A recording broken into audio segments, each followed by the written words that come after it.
ಇನ್ನು ಕಾಂಗ್ರೆಸ್ ಇಂದಿದೆ. ಡಿ.ಕೆ. ಶಿವಕುಮಾರ್ ಅವರು ಕೆಪಿಸಿಸಿ ಅಧ್ಯಕ್ಷರಾಗಿ 5 ವರ್ಷಗಳ ಕಂಪ್ಲೀಟ್ ಆಗ್ತಾ ಇದೆ. ಇದೇ ನೆಪದಲ್ಲಿ ಶಾಸಕರುಗಳಿಗೆಲ್ಲ ಒಂದು ಡಿನ್ನರ್ ಕೊಡೋದಕ್ಕೆ ರೆಡಿಯಾಗಿದ್ದಾರೆ. ಊಟದ ನೆಪದಲ್ಲಿ ಶಾಸಕರನ್ನೆಲ್ಲ ಸೇರಿಸೋ ಪ್ರಯತ್ನ.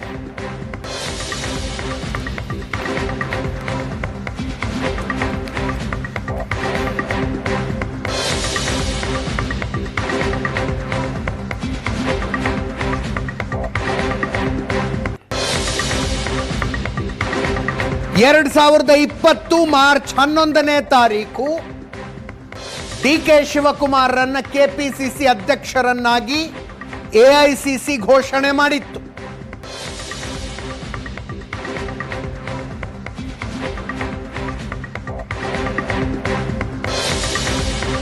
ಅವರು ಅಧಿಕಾರ ವಹಿಸಿಕೊಂಡಿದ್ದು ತಡವಾಗಿ, ಕೊರೋನಾ ಎಲ್ಲ ಇತ್ತು ಅನ್ನೋ ಕಾರಣಕ್ಕೆ. ಆದರೆ ಘೋಷಣೆ 2020 ಮಾರ್ಚ್ 11ಕ್ಕೆ ಆಗಿತ್ತು.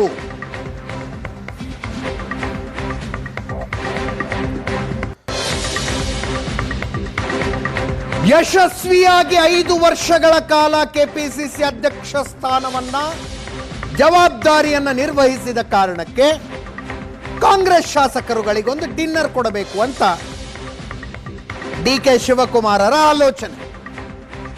ಈ ಟೈಮ್ನಲ್ಲಿ ಅದು ಇಂಪಾರ್ಟೆಂಟ್ ಕೂಡ ಹೌದು.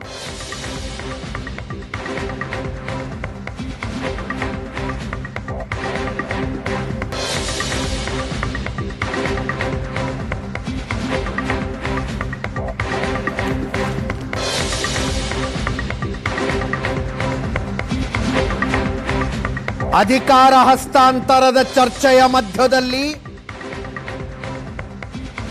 ಇಂಥದ್ದೊಂದು ಡಿನ್ನರ್ ಬಹಳ ಪ್ರಮುಖ ಪಾತ್ರ ವಹಿಸುತ್ತೆ.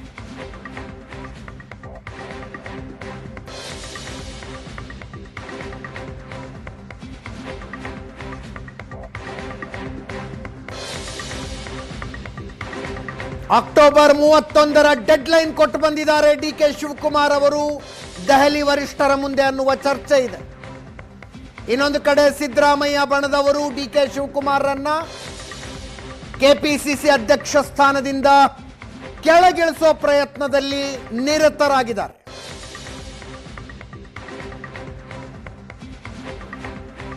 ಹಾಗಿರುವಾಗ ಕೆಪಿಸಿಸಿ ಅಧ್ಯಕ್ಷ ಸ್ಥಾನ ವಹಿಸಿಕೊಂಡು 5 ವರ್ಷ ಕಂಪ್ಲೀಟ್ ಆಗಿದೆ, ಬನ್ನಿ ಒಂದು ಊಟ ಮಾಡೋಣ ಅಂತ ಶಾಸಕರನ್ನ ಕರೆಯೋದು.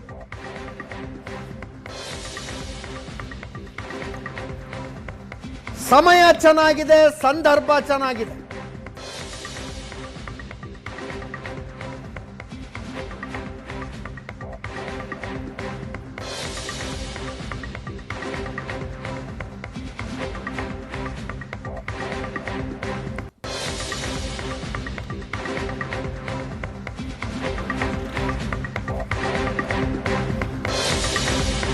ಇದೆಲ್ಲದರ ಜೊತೆಗೆ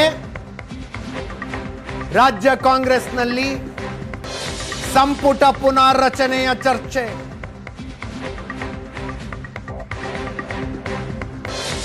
ಬಜೆಟ್ ಅಧಿವೇಶನದ ನಂತರ ಸಂಪುಟ ಪುನಾರಚನೆಯಾಗುತ್ತೆ. ಯಾರ ಪರ್ಫಾರ್ಮೆನ್ಸ್ ಇಲ್ವೋ ಆ ಸಚಿವರನ್ನು ಕೈ ಬಿಡ್ತಾರೆ. ಅದರ ಮೌಲ್ಯಮಾಪನ ಈಗಾಗಲೇ ಶುರುವಾಗಿದೆ ಅನ್ನುವ ಚರ್ಚೆ ಕಾಂಗ್ರೆಸ್ನಲ್ಲಿ.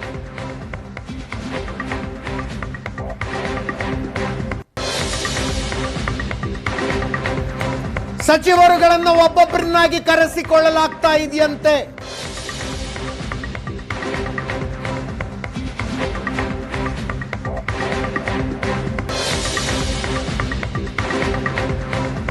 ಸತೀಶ್ ಜಾರಕಿಹೊಳಿ, ರಾಜಣ್ಣ, ಡಾಕ್ಟರ್ ಪರಮೇಶ್ವರ್, ಈಶ್ವರ್ ಖಂಡ್ರೆ, ಎಂಸಿ ಸುಧಾಕರ್, ಪ್ರಿಯಾಂಕ ಖರ್ಗೆ ಮುಂತಾದವರ ಮೌಲ್ಯಮಾಪನ ಈಗಾಗಲೇ ಆಗಿದೆ. ಉಳಿದವರನ್ನು ಕರೆಸಿಕೊಳ್ತಾರಂತೆ. ಅಂತಿಮವಾಗಿ ಈ ಮಂತ್ ಎಂಡ್ಗೆ,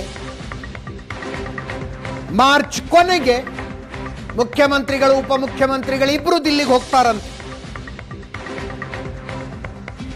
ಅಲ್ಲಿ ಚರ್ಚೆ ಮಾಡ್ತಾರಂತೆ. ಯಾರನ್ನ ಕ್ಯಾಬಿನೆಟ್ನಲ್ಲಿ ಮುಂದುವರಿಸಬೇಕು, ಯಾರನ್ನ ಕೈ ಬಿಡಬೇಕು, ಅವರ ಬದಲು ಯಾರನ್ನ ತರಬೇಕು ಅಂತ.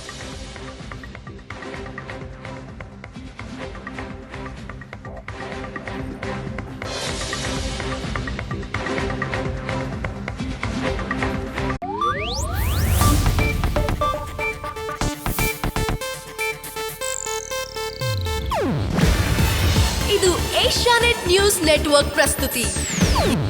ನೀವು ನೋಡ್ತಿದ್ದೀರಾ ಏಷ್ಯಾನೆಟ್ ಸುವರ್ಣ ನ್ಯೂಸ್.